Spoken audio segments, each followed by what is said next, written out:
아시는 것처럼 오늘은 예수님의 예루살렘 입성을 기념하는 종려 주일입니다. 오늘 지나고 내일부터 일주일간 고난주간이 시작되는데요. 이 고난주간 기간 동안 저희 높은데 형제교회들은 함께 예수님께서 십자가 위에서 하셨던 그 7마디의 말씀을 살펴보려 합니다. 복음서마다 내용이 좀 다르기 때문에 정확한 순서는 우리가 알 수 없지만 보통 학자들은 다음과 같은 순서를 정해 두었습니다. 그래서 이제 쭉 이렇게 순서가 있는데요. 오늘 주일 제가 첫 번째를 하고요. 다음 주 주일에 7번째 마지막을 할 거고요. 두 번째부터 여섯 번째는 내일부터 있을 새벽 예배를 통해서 노부트 목사님들과 함께 살펴보겠습니다. 힘드시겠지만 새벽 예배 가운데 함께 해주셔서 함께 하나님 은혜를 많이 누리셨으면 좋겠고요. 저는 내일 저녁에 새벽에는 우리 교회 나올 거고요. 왜 안 가셨냐고 그러지 마시고요. 천안에 있는 씨앗대어 교회가 내일 저녁에 예배가 있기 때문에 내일 저녁에 천안부터 해서 다른 오픈터 교회를 잘 다녀오도록 하겠습니다. 지난주에 못 오신 분은 지금 제가 서 있는 이 모습과 또 옆에 있는 제대에 대해서 좀 낯서실 것 같은데요. 조금 더 이 부분에 대해서 말씀을 좀 드리려고 합니다. 지난주 예배 끝나고 천주교스럽다라고 하신 분이 있으셨어요. 그래서 그 부분에 대해서 이런 게 좀 말씀을 드리려고 합니다. 제대라고 부르는데 좀 한자어니까 좀 어렵죠. 좀 쉽게 풀어드리면 성찬때라고 이해하시면 됩니다. 평소에는 이 성찬때에 성경책과 성찬용품 그리고 촛불을 밝혀둡니다. 사진을 먼저 하나 보실까요? 어디일까요? 저희 교단의 신학교인 저희가 다 졸업한 장로회 신학대학교 채플의 모습입니다. 중앙 안쪽에 제대가 놓여 있고요. 그 좌우로 설교단이 이렇게 놓여 있습니다. 조금 머니까 잘 안 보이실 것 같긴 한데요. 다음 사진 보겠습니다. 교회 모습입니다. 어느 교회일까요? 혹시 방문하신 분 없으실까요? 우리 교단, 장로교 교단의 대표적인 교회입니다. 그럼 아시겠죠? 충무로에 있는 영락교회입니다. 중앙에 제대가 안쪽으로 놓여져 있고요. 그리고 여러분 보시는 왼쪽에 있는 것이 설교단입니다. 보시면 오른쪽 왼쪽이 좀 달라요. 바닥 기둥과 크기가 다릅니다. 그렇죠? 여러분 보시는 왼쪽이 설교단이고 오른쪽은 낭독대라고 하는 겁니다. 어떤 교회는 사이즈가 같고 어떤 교회는 좀 다르고 거의 차이가 안 나는데 여기는 이제 좀 이렇고요. 이것이 장로교 교회의 전통적인 일반적인 원래적인 강단의 모습입니다. 가운데 자리에 사람이 가지 않고 예수님의 상징하는 성찬이 자리하게끔 하는 겁니다. 다음 사진 한번 볼까요? 다른 교단도 한번 보겠습니다. 어디일까요? 가보신 분 있을 거예요. 우리 교회도 있습니다. 감리교의 가장 대표적인 교회 종동제일교회, 덕수궁 돌담길 옆에 있는 종동제일교회입니다. 여기도 마찬가지로 가운데 제대 성찬대가 있고요. 좌우에 설교단과 낭독대가 있습니다. 다음 사진 한번 볼까요? 어디인지 모르시겠죠? 네, 여기는 종교개혁, 루터의 종교개혁 정신을 이어받은 것으로 이야기하는 루터교회의 모습입니다.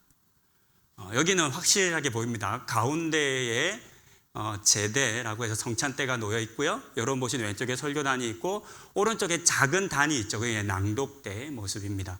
다음 사진 한번 볼까요? 지금 보았던 이 교회의 제대와 십자가의 모양입니다. 앞서 보신 것처럼 제대가 조금 높은 곳에 있잖아요. 그래서 일반 성도님들이 제대 앞에 나아가게 되면 제대를 올려보게 되어 있습니다. 그러면 그 앞에 성찬을 할 때는 성찬떡과 성찬의 잔이 놓여져 있겠죠. 그러면서 그 위에 십자가에 달린 예수님이 있는 겁니다. 그러니까 그 위에 십자가에 달리신 예수님으로부터 몸이 찢겨져 나에게 내려오는 것, 피가 흘러 나에게 오는 것을 이 교회에 가면 경험할 수 있게 되는 겁니다. 제가 이 사진들을 보여드린 이유는 이 제대와 성찬대가 천주교의 것이거나 또는 종교개혁을 통해서 없애버린 것으로 잘못 알고 계신 분들이 많기 때문입니다. 지난주나 오늘 교회에 왔는데 뭐야 왜 이상한 게 앞에 있지? 이렇게 느끼셨을 분도 있을 것 같아요. 근데 그렇지 않다는 것을 말씀드리려고 합니다. 종교개혁 이후에 교회들은 매주 성찬을 했습니다. 이 성찬을 통해서 예수님과 하나가 되는 것을 매주 확인한 겁니다. 그래서 세상에 살다가 교회로 와서 들어오는 입구에 세례반이라고 하는 자신의 세례를 확인하는 물을 보고 다시 들어와서 제대에서 성찬을 하고 또 말씀의 선포에 말씀을 입고 다시 세상으로 돌아가는 일종의 순례의 과정으로서의 예배를 드렸습니다. 그렇기 때문에 성찬은 매번 했던 겁니다. 왜냐하면 예수의 몸과 예수의 피를 마시고 먹고 가야 하기 때문입니다. 우리 교회도 사실 많이 안 해요. 연중 3번 또는 4번밖에 안 합니다. 그래서 작다고 아쉬움을 표현하는 분들이 많으셨는데 그래서 앞으로 더 자주 하려고 합니다. 매주 할 수는 없겠지만 지금 계획은 한 달에 한 번 정도는 하려고 그렇게 생각하고 있습니다. 저희도 그렇지만 많은 장로교회가 성찬을 축소했습니다. 번거롭다는 이유로, 시간이 오래 걸린다는 이유로, 설교가 짧아진다는 이유로 생략한 겁니다. 성찬이 없어지면서 자연스럽게 예배 공간의 중앙을 차지하고 있었던 제대가 불필요해지기 시작한 겁니다. 쓰지 않으니까요. 안 쓰니까 점점 사람들의 생각 속에 저건 왜 있어? 필요 없는 거 아니야?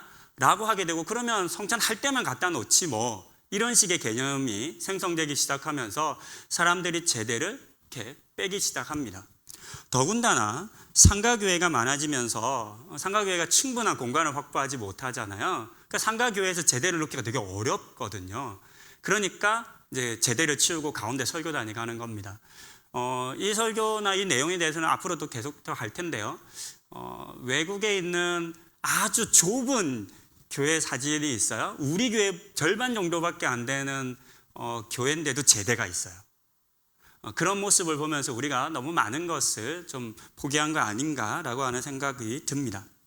현대화 또는 간소화라고 하는 명목 아래에 우리가 예배를 통해서 마땅히 보고 느끼고 누려야만 할 예배의 많은 이 예전적인 요소들을 우리가 너무 소홀하게 여겼고 잃어버렸습니다.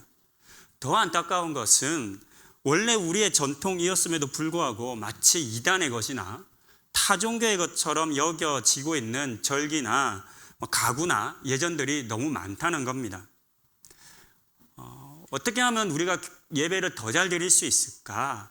어떻게 하면 우리가 이 예배에 와서 우리가 보고 듣고 느끼고 이 모든 것들 안에서 더욱 하나님을 온전히 만날 수 있을까라고 하는 고민을 저희가 하고 있습니다. 저희 목회자들뿐만 아니라 예배 부원들과도 함께 하고 있고 또 외부의 전문가들을 이렇게 초청해서 함께 하고 있습니다. 장로교 예배의 강점을 살리면서 우리에게 좀 사라진 성찬 때나 세례반 등과 같은 교회의 공간과 여건에 맞는 가구를 좀 갖추려고 합니다. 천주교처럼 하자는 것도 아니고 또 그냥 보기 좋게 하려는 거 아니라는 점을 말씀 먼저 드리고요. 충분히 검토하면서 제가 지금 장로교 교단 출판사에서 나온 예배 관련 서적 6권을 보고 있거든요. 앞으로 보여드릴 사진들이 다 저희 총회에서 이렇게 하기를 권고하는 내용들일 겁니다. 그러니까 오해하지 마시고 여러분들도 한 번씩 이 예배 의미를 새롭게 배우는 기회가 됐으면 좋겠고요. 저는 2주 후부터 예배에 대한 설교를 할 것이고 5월 12일에 우리 교회 예배의 모습들, 공간의 배치나 가구들이 조금 변경될 것을 먼저 말씀드립니다. 위에서 기도해 주시고 여러분들이 이 예배 공간에 왔을 때, 이곳에 왔을 때 하나님을 충분히 여러분의 오감으로 만나고 느끼실 수 있게 되기를 기대합니다. 오늘 주신 말씀으로 본문으로 말씀을 나누도록 하겠습니다. 살다 보면 너무 힘든 때가 있습니다. 지치는 때가 있습니다. 육체적으로나 정신적으로 이렇게 고통을 겪는 자리가 있는데요. 그런 곳에 처하게 되면, 그런 환경에 처하게 되면 평소에는 굉장히 여유로운 사람이라 하더라도 마음이 아프고 힘들어지고 또 마음의 여유를 잃게 됩니다. 이런 때는 다른 사람을 보살피고 헤아린다는 것이 참 어렵습니다. 그래서 우리는 내가 힘들고 어려우면 다른 사람에 대해서 이렇게 짜증을 내거나 화를 냅니다. 주변에 몸이 아프신 분이나 어려움을 겪는 분들, 옆에 있는 분들 잘 아실 거예요. 얼마나 많이 이렇게 거칠고 공격적이 되는지 잘 알 겁니다. 아픈 사람은 자신의 고통이 너무 크기 때문에 의도치 않게 다른 사람들을 상처 입히곤 합니다. 고통은 사람으로 하여금 다른 사람을 볼 그런 여유를 빼앗고 다른 사람을 향한 눈과 마음과 귀를 닫게 만듭니다. 그렇게 볼 때 십자가는 남을 돌아보기에는 최악의 장소라고 할 수 있습니다. 남을 돌아볼 여유가 없는 곳입니다. 십자가 형틀에 사람을 못을 박아서 고정합니다. 그 고통도 엄청날 겁니다. 근데 이것은 고통의 시작일 뿐입니다. 사람이 이렇게 못 박힌 십자가를 수직으로 세웁니다. 그러면 체중이 그대로 아래로 쏠리면서 못 박힌 주위의 생살이 찢어지는 극심한 고통을 겪게 됩니다. 자신의 몸의 체중이 고스란히 고통의 무게가 되는 겁니다. 무엇보다 힘든 것은 숨을 쉬는 겁니다. 십자가 처형을 받는 사람의 직접적인 사인은 호흡곤란, 즉 질식사입니다. 피를 많이 흘려서 죽는 것도 아니고 심장이 마비돼서 죽는 것도 아니고 호흡을 하지 못해서 죽는다고 합니다. 몸이 아래로 쏠리고 온몸에 그것을 지탱할 힘이 없기 때문에 숨을 쉴 수가 없어서 가쁜 숨을 몰아쉬기 위해서 계속해서 몸을 들썩들썩거려야 했다고 합니다. 그래서 차라리 죽음을 구걸하게 만드는 장소가 이 십자가입니다. 그렇기 때문에 남을 돌아본다거나 다른 사람을 살핀다는 것은 애당초 불가능한 자리입니다. 그런데 이런 고통 중에 계신 예수님께서 하신 7마디의 이 말씀은 우리를 다시금 돌아보게 하고 우리를 향한 예수님의 사랑을 알 수 있게 합니다. 무엇보다 예수님께서 하신 그 첫 번째 말씀이 오늘 우리를 감동케 합니다. 자신을 돌아보는 것조차 힘들고 어려운 상황 속에서 주님께서는 자신의 주변에 있는 또 이 세상의 모든 사람들을 향한 용서의 말씀을 하신 겁니다. 주님께서는 저들을 사하여 주옵소서라고 하나님께 간구합니다. 십자가에 달리는 고통 중에서 자기 자신을 돌아보기도 힘든 이 상황 속에서 그렇게 간절히 용서하기를 원하셨던 저들은 누구였을까요? 예수님이 말씀하신 저들은 과연 누구였던 것일까요?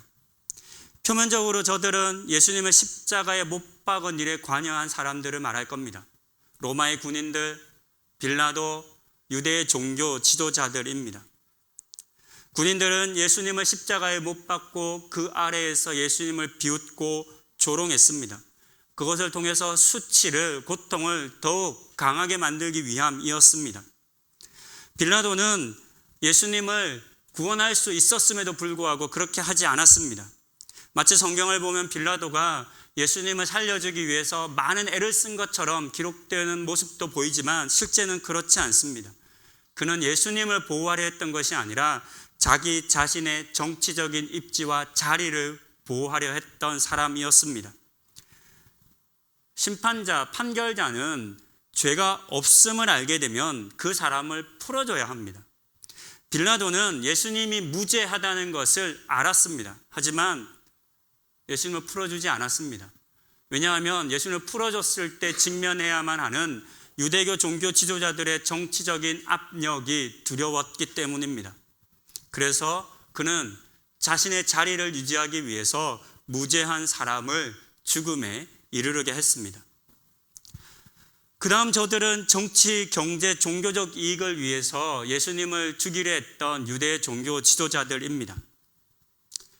종교 지도자들의 역할은 백성들로 하여금 하나님에게 인도하는 겁니다. 그들을 이끌어 하나님에게 나아가게 하는 사람들이 바로 그들입니다.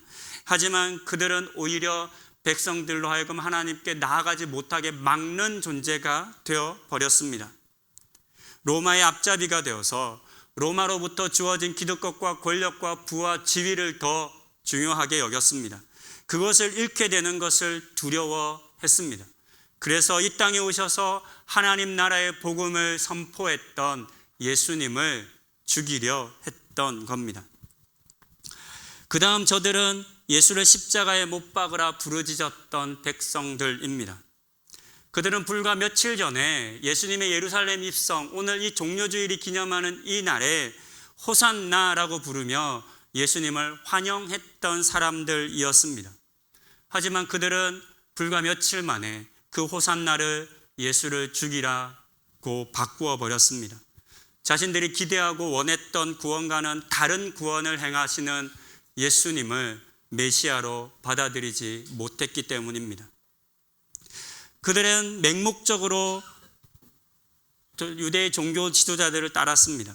그리고 그들의 그 주장을 지지함으로써 자신들이 얻을 유익을 생각했습니다.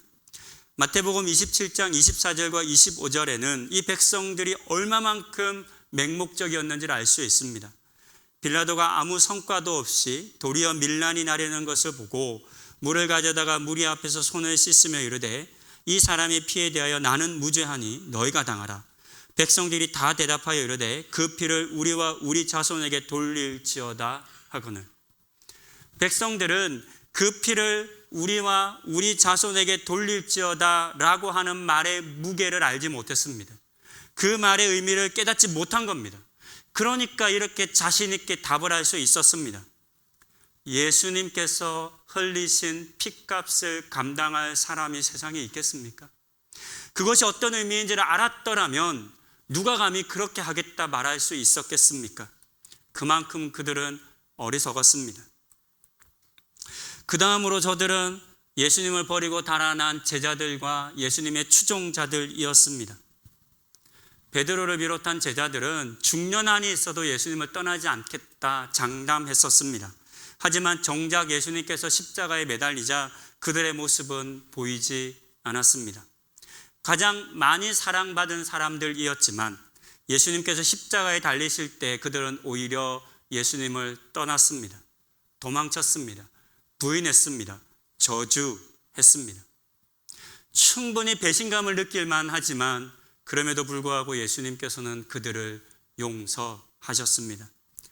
마지막 저들은 34절 하반절에 기록된 것처럼 자기들이 하는 것을 알지 못하는 모든 사람들입니다. 이 땅에 많은 사람들이 스스로를 지혜롭다고 생각합니다. 자신들의 선택과 결정이 최선이라고 옳다라고 생각합니다. 하지만 그렇지 않습니다. 우리 사람은 그다지 지혜롭지 못합니다. 모든 것을 확실하게 알고 선택하거나 결정하는 것도 아닙니다. 신앙의 영역에 있어도 그렇습니다. 우리는 하나님이 어떤 분이신지를 온전히 알지 못합니다. 예수님의 가르치심의 의미를 잘 아는 것도 아닙니다. 오늘 내가 살아가며 겪는 이 현실의 문제와 삶의 모습 속에 하나님의 계획과 뜻이 무엇인지를 우리는 분별하지 못합니다. 사람의 생각과 판단을 뛰어넘는 기독교 신앙의 신비에 있어서도 우리는 철저하게 무지합니다. 하나님께서 어떻게 그 아들을 이 땅에 보내셨는지, 예수의 십자가가 어떻게 우리를 구원하는지 그들은 몰랐던 겁니다. 그렇기 때문에 앞서 살펴보았던 모든 저들은 하나님이신 예수님을 알아보지 못했습니다. 예수님을 알지 못했기 때문에 그를 십자가에 못 박았던 것입니다. 이렇게 무엇을 하는지 무엇이 잘못된 것인지조차 모르면서 그들은 자신 있게 예수님을 십자가에 못 박아 매달았습니다. 그것이 하나님의 뜻이라고 생각하고 확신하고 믿기까지 했습니다. 이 얼마나 무서운 일입니까? 그런 점에서 오늘 이 자리에 있는 저와 여러분도 어쩌면 저들 속에 있지 않은지 우리는 생각해 보아야만 합니다. 예수님께서는 참을 수 없는 십자가 고통 중에서도 자신을 돌아보지 않고 로마의 군인들과 빌라도, 유대의 종교 지도자들, 제자들, 그리고 이 땅의 모든 무지한 자들을 먼저 돌아보셨습니다. 하나님을 십자가에 못 박아버린 죄인들을 먼저 불쌍히 여겨 주셨습니다. 그리고 그들의 죄를 용서하여 달라고, 그들을 구원하여 달라고 하나님께 간구하신 겁니다. 이 예수님의 사랑이 있었기 때문에 오늘 우리가 이 자리에 있을 수 있는 것입니다. 이제 우리는 이 예수님의 사랑에 반응해야 합니다. 첫 번째 반응은 감사입니다. 자신의 고통보다 나의 고통을 먼저 헤아려 주신 예수님, 자신의 고통보다 나의 무지를, 나의 배신을, 나의 불순종을 먼저 헤아려 주신 예수님께 우리 감사하십시다. 그리고 두 번째, 우리는 예수님을 닮아 내 고통과 내 문제에만 집착하지 않고 이제 예수님처럼 다른 이들의 무지와 고통을 돌아봅시다. 그렇게 서로가 서로를 돌아보고 이해하고 배려하고 용서할 때 우리는 비로소 십자가에서 행하신 예수님의 사랑이라고 하는 이 신앙의 신비를 맛볼 수 있고 경험할 수 있습니다. 어떻게 우리가 그럴 수 있습니까? 왜 우리가 그렇게 해야 합니까? 라고 묻기 전에 예수님께서 보이셨던 것처럼 그렇게 우리도 예수님을 쫓아 나의 고통이 먼저가 되지 않고 다른 이들의 고통을 한번 묵상해 보십시다.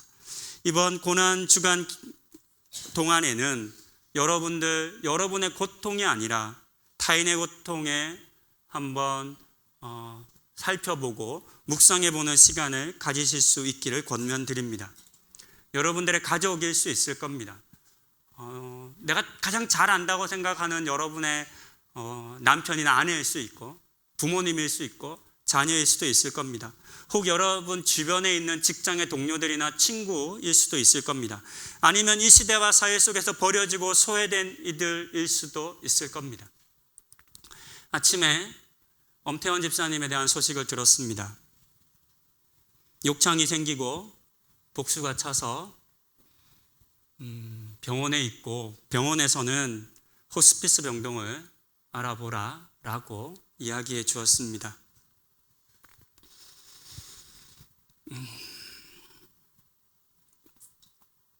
우리가 손으로 할 수 있는 것은 얼마 없겠지만 우리 엄 집사님을 가슴에 품고 그 아픔을 헤아려 보고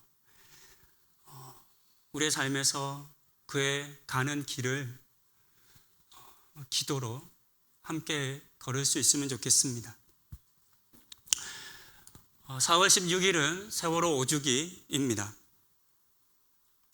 모든 죽음은 슬프고 아픈 겁니다. 아직까지 그 아픔을 떨쳐내지 못한 사람들이 너무나 많습니다. 아마 여러분들 중에 이런저런 모습으로 가족을 잃거나 사랑하는 사람을 잃은 분들이 있을 겁니다. 채 아물지 않은 상처가 있는 사람을 우리가 헤아려야 할 겁니다. 또 산불로 큰 피해를 본 이들이 있습니다. 지난주에 높은 뜻 형제교회 내일 오실 우리 오대식 목사님께서는 월요일 날 바로 이제 강원도에 가셔서 현장을 방문하고 오셨습니다. 마치 전쟁을 당한 것처럼 폭격 맞은 것처럼 삶의 모든 것을 잃은 사람들을 만나고 오셨습니다. 우리가 이들도 한번 돌아보아야 할 겁니다. 그동안 혹 여러분들이 여러분만의 고통만 바라보고 있다가 여러분의 고통에 매몰되어 있어서 보지 못했던 이들이 있다면 그들의 아픔을 한번 보고 들어보십시다. 이 한 주간 동안만이라도 예수님께서 우리에게 그렇게 해주셨던 것처럼, 그래서 오늘 우리가 이 자리에 살아있는 것처럼, 그래서 오늘 우리가 예수님의 구원을 얻은 것처럼 여전히 구원을 간절히 바라고 있는, 여전히 구원받아야 할 그 무지한 자들, 그 고통하는 자들, 그 외로운 자들을 우리도 한번 돌아보십시다.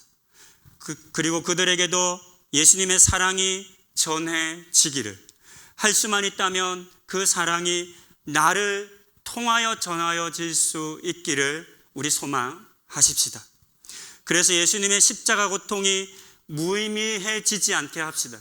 예수님의 십자가 사랑이 나에게서 멈추지 않게 하십시다.